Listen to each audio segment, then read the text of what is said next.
Looking up at the time, good afternoon. hmm. My thoughts of late and my experience of late um, has been on spaciousness. That's what I've been thinking about. That's what I've been experiencing. A larger world, more space around myself. I do a variety of things in videos. I do tarot readings to give people something to think about that might help them with what they're currently working with in their lives, in the world. I do Mayan calendar readings that take a look at, from the Mayan tradition, what's kind of the spirit of today.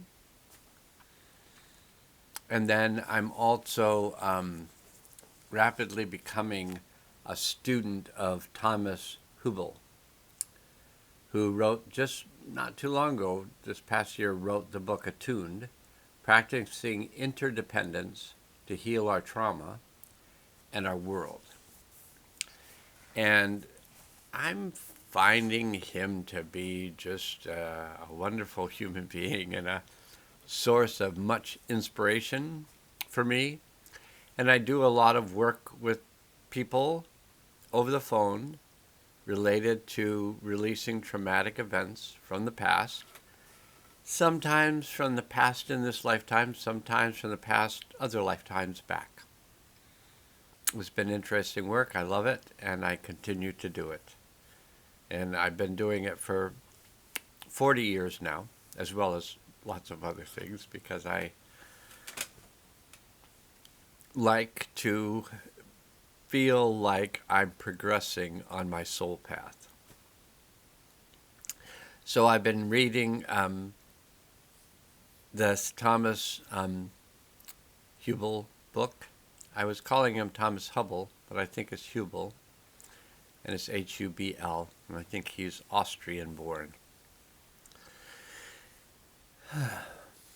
But he's considered to be a mystic, and he is also a trauma therapist. So I'm finding him very good, a very good role model in those of us who are assisting people to release trauma.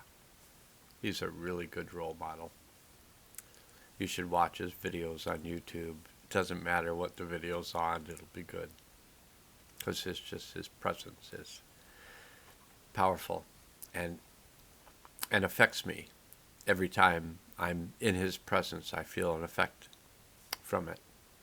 And because of the work that I'm choosing to do in the world, having mentors who know what they're doing and know what I'm doing is very helpful. Okay, now I'm going to get about to reading. I'm going to read the last paragraph from the last reading because I think it's significant in moving us into the next part that we're going to be considering from the book. So it says, but when we find someone who is fully available to listen, fully present with us, it feels so good. And I think we've all had that experience of somebody really being present and really listening, really receiving and giving relative to our thoughts and our words and our energetics. Their presence alone seems to inject more spaciousness into our experience. When another person is truly available in this way, they're able to bring their full intelligence to the interaction. Excuse me. And I bet, oh, good, it's over here, so maybe not quite as loud as it would have been if the microphone was right here. Then the space between us, the intersubjective space, becomes healing ground. The space between us becomes healing ground. Little crying kitty in the background. In the Jewish tradition, Shabbat is honored for the biblical seventh day, which according to the book of Genesis, the Creator took for rest.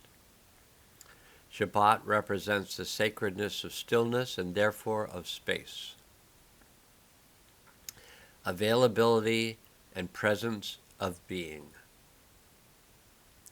And it points us towards the quiet mindfulness that allows us to honor and nurture those qualities in ourselves. And as we practice, we discover that these resources are, in fact, ever abundant.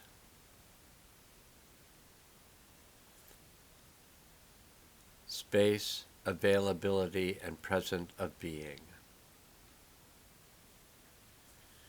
Stillness is timeless, and space, like time, is boundless. If stillness is being, movement is becoming. Out of causal stillness, everything arises, and fundamentally, everything in our cosmos is energy. Movement, therefore, is the flow of energy, information, and creativity. It is the motion of light, heat, electricity, magnetism, gravity, and all processes of life and matter. It is emotion, thought, belief, inspiration, innovation, and creativity. Energy is intelligence in action. Life is movement. Energy is intelligence in action. Life is movement. Whether we call it information, data, intelligence, vitality, or energy, life seeks always to express itself. To move and flow as a river must move and flow. When we become overwhelmed by the demands of our lives, we tend to perceive our stress as a byproduct of some insufficiency, a lack of time, support, rest, or other resource. Next to this perceived insufficiency, our responsibilities feel like too much. Yet from a mystical understanding, this sense of too much is simply about friction. Friction occurs whenever resistance is met between a given structure and the flow of energy or other resources. Imagine the pipes that bring water into your home. If the pipes are too narrow for the water pressure, or if they become clogged, there's a problem. We can say that the structure is inadequate for the channel of energy, in this case water. Adjustments in water pressure or repairs to the pipes must be made to set everything right again. When energetic intelligence becomes stuck or blocked anywhere in the body, vital life force is inhibited, and a sense of tension and pressure are created. When energetic intelligence becomes stuck or blocked anywhere in the body, vital life force is inhibited, and a sense of tension and pressure are created. Initially, we experience this as stress or discomfort, but eventually it can become illness or disease. Some blocks are significant enough to delay development and inhibit potential, which leads to the suppression of one's purpose. These effects will be felt in the body and also in the emotions and thoughts. The human soul expresses both stillness and movement.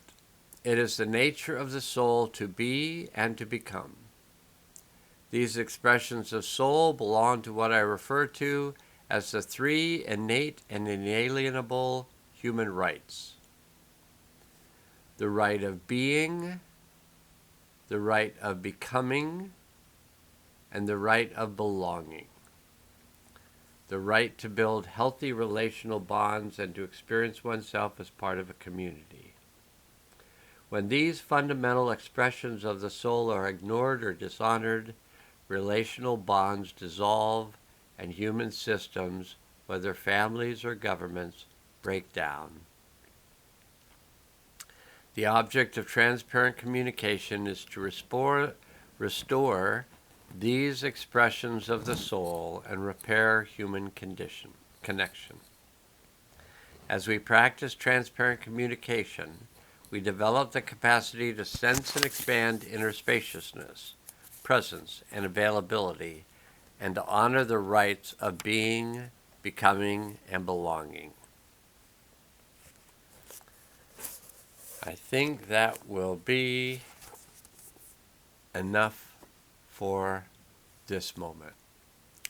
And may you have an excellent day full of a feeling of spaciousness. And now must go.